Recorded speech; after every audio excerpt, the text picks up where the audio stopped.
My name is Matthew Bain. I'm from Tennessee.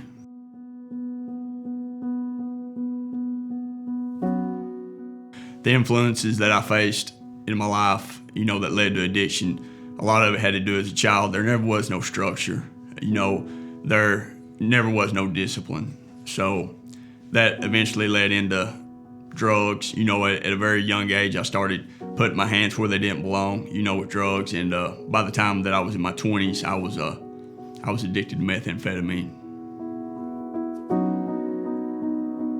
So when I was ready to make a change and ready to apply to come to Heartland, in 2021, my wife and I both overdosed at the same time. So I knew at that point that something had to change. I just didn't know what or how, and we applied to come to Heartland.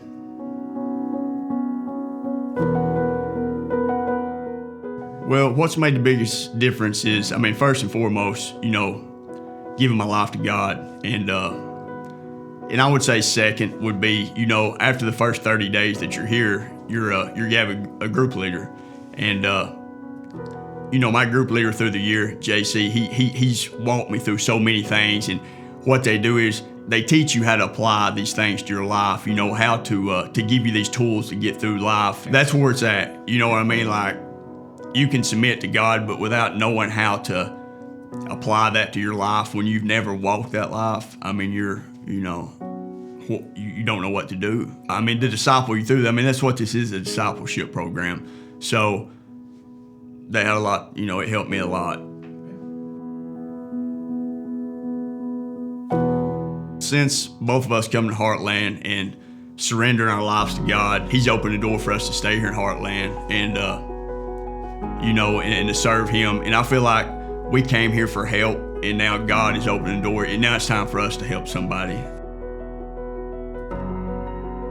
Me and Sheena was in a very dark place before we come here due to our addiction, and it was bad, and we didn't see no light. You know what I mean? We was in the dark very much.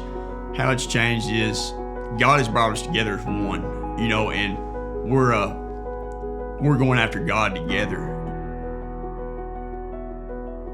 Anybody struggling with addiction, for me, I think there's a difference between struggling with addiction and being done with addiction. And that was the point that I had to come to. Was just being completely done and knowing that there had to be another way. Absolutely, there's hope. But it comes to surrendering your life to God and giving every bit to Him. You can't hold on to nothing. You have to give it to Him and be completely done, and He'll go to work in your life.